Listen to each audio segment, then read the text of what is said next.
क्या कहेंगे सर कि राव इंद्रजीत को हल्के में ले रही है सरकार? जहाँ पर बारिश की वजह से पानी भर जाता है उनको सुधारने के लिए आगे और प्रयास करेंगे सर, तो जो नेचुरल फ्लो ऑफ वाटर था मानसून के दौरान का वो सारा का सारा बाधित हो गया। वो इस नियत से हुई थी काटो बेचो पैसा कमाओ।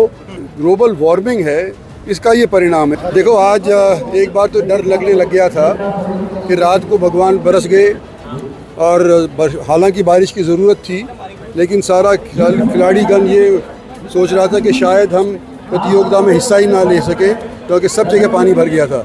लेकिन जिन लोगों ने इसको स्टेडियम को साफ़ किया है, आज की प्रतियोगिता के लिए तैयार किया है, उनका भी मैं शुक्रिया अदा करना चाहता हूं। और सारी टीम आज के दिन बाकायदा 3 डिसिप्लिन के अंदर खेलेगी। मानसून के बाद एक बार फिर शहर के बदहाल व्यवस्थाओं को खोला है सर, क्या कुछ कहेंगे इसको लेकर? देखिए, कुछ बारिश ज़्यादा हुई इस बार, वो तो हर बार ही मतलब होता है, लेकिन इस बार पहले की निस्बत कुछ ज़्यादा बारिश हुई है। तो अभी तो मुझे रिपोर्ट अभी तक आई नहीं है कहाँ कहाँ दिक्कत आई हैं।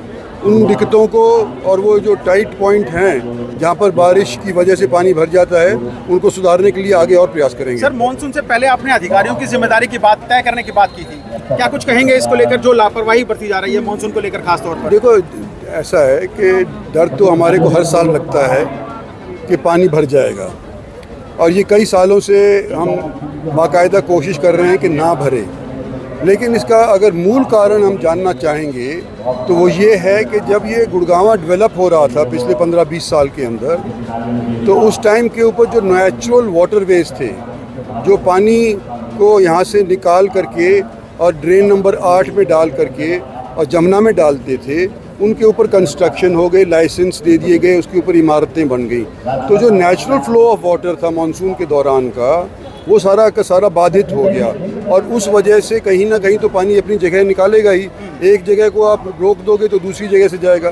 तो भारी समस्या तो इसलिए है कि इसकी जो प्लानिंग शुरुआत के अंदर हुई थी गुड़गांव की, वो इस नियत से हुई थी काटो बेचो पैसा कमाओ, और मतलब हरियाणा के कोष के अंदर कुछ ना कुछ पैसा आना चाहिए, उस नियत से था। और उस टाइम के अंदर प्लानिंग के अंदर थोड़ा सा मैं समझता हूँ कि लापरवाही बरती गई। सर, 2016 के महाजाम के बाद करोड़ों रुपए लग चुके हैं सर। आपने भी कहा कि बारिश ज़्यादा हुई, तो ज़्यादा बारिश के लिए गुरुग्राम खुद को कब तैयार करेगा सर? देखो, ये एक वर्ल्ड वाइड फिनोमिना है।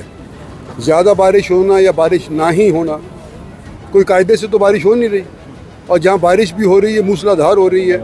मतलब जगह जगह के ऊपर, जैसे कि केरला में तो 4 गाँव के गाँव ही बह गए। तो ये जो ग्लोबल वार्मिंग है, इसका ये परिणाम है। हमारे को इस चीज़ के लिए, हमारे को अगली पीढ़ी के लिए, अगर इस मुल्क को और इस हमारे दुनिया को बचाना है, तो हमारे को इसके बारे में ग्लोबल वार्मिंग के वास्ते कुछ न कुछ ठोस कदम उठाने पड़ेंगे। इको ग्रीन को लेकर आपने सीबीआई जांच की मांग की थी सर जी, लेकिन अभी तक प्रदेश सरकार की तरफ से इसके ऊपर कोई भी बयान जारी नहीं किया गया। क्या कहेंगे सर कि राव इंद्रजीत को हल्के में ले रही है सरकार? अब वो तो उनसे पूछो, या मैंने तो अपनी कार्रवाई कर दी, तो वो करें।